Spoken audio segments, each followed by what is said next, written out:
Hey guys, it's Fiona from Eventide Reads, and today I'm here to talk about my favourite books of 2013. So 2013 for me was a massive year in reading. I've read 115 books, and if you include any rereads I've done, I've read 120, which is amazing.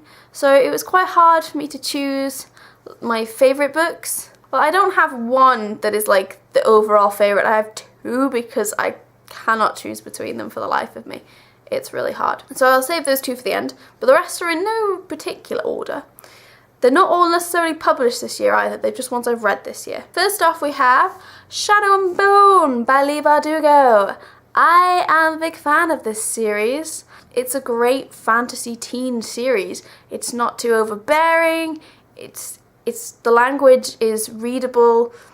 It's just fantastic, and it's so unique with its setting. Its characters are amazing. I could sing this book's praises all day. Next on the list is Crash Into You by Katie McGarry. This is my favourite Katie McGarry book, and I have got some kind of obsession with contemporary now, and I just absolutely loved this book. I cannot emphasize that enough. It's got cars, it's got hot guys, it's got sexy time. It's just a brilliant read. I mean, take this away with you in the summer. Perfect summer read. And of course, I could not leave out The Wonderful Acid by Emma Pass. She is one of our wonderful UKYA authors who we love very much here in the blogging community. And I really fell in love with Acid, as I know my manager also did as well. It is a great dystopia, badassery book. Read Acid, it's amazing. Fairly recent addition to my books I've loved this year is This Song Will Save Your Life, because this book is beautiful. It is heartbreaking and crazy, but it has the most beautiful message, and I know a lot of booktubers, a lot of book bloggers have really fallen for this book. I look forward to anything else that Leela Sales writes. Seriously guys, if you haven't read this yet, you need to do so. And now a book I wasn't actually expecting to, like. It's another book by Morgan Matson. I wasn't a massive fan of Amy Rogers' Epic Detour, but I bought this on a whim, and this book had me in tears, and when a book has me in tears, it is a good book. Crying is not a bad thing as far as I'm concerned. This book was absolutely beautiful, and it was so heartbreaking, and I just felt if something happened to someone like that in my family, I would just... I tear up thinking about it.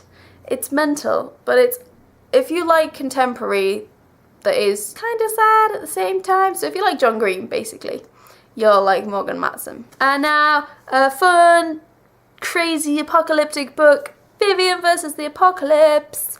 I absolutely love this book. It is so much fun and so crazy, and it's not even a big read, it's just amazing fun. And apparently there's going to be a sequel. I've only just learnt this, and I am excited. Of course, I couldn't have this list without Every Day by David Levithan, my really terribly battered proof copy. Sorry, don't have an actual copy yet. I intend to buy one, but I don't have it yet. My bad. So I never read anything by David Levithan before until I got this from Electric Monkey, and let me just tell you, this blew my socks off. Like, you have no idea. Everyone needs to read this book. They have to have it in their lives. There is going to be a companion novel in 2015, I believe, which I'm kind of excited for. I understand why he left it where he left it, but I would be quite interested to see what happens. So, we shall see. And now these last two books were the books I was talking about at the beginning of this video. I love them both so much. I think I could pick one over the other if I had to. So of course, in this list is The Fifth Wave by Rick Yancey, because I fell in love with this book. It is at the time of reading it, it was unlike anything else I'd ever read. And I was just completely blown away by it. And I thought, this is the kind of book I want to see more of. I want to read more of. I want to find. They've got to be out there. And it's really sort of made me open my eyes because it's aliens, it's dystopia, all the stuff I never really used to read. And it's just blooming amazing. And of course, this one will be no surprise. It is The Bone Season by Samantha Shannon. When I did my review of this, I said it is now my favourite book. I mean, if I had to pick one over the other, I would say it is The Bone Season that is my favourite book this year, but ask me again tomorrow, might be the other way around.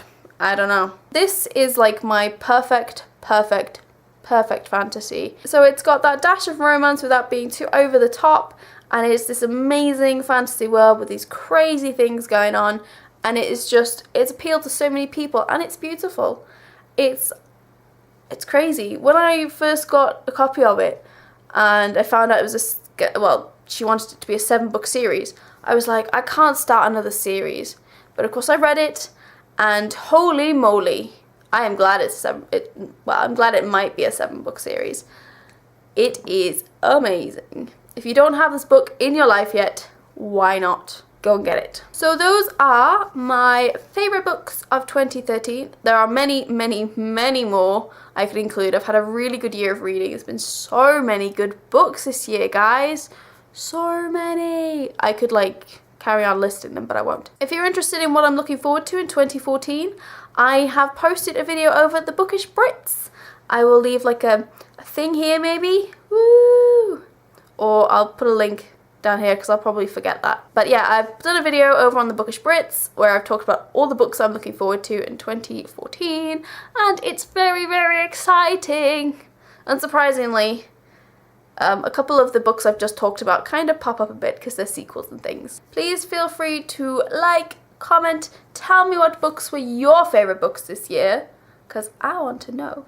And I will see you all again soon. Bye bye!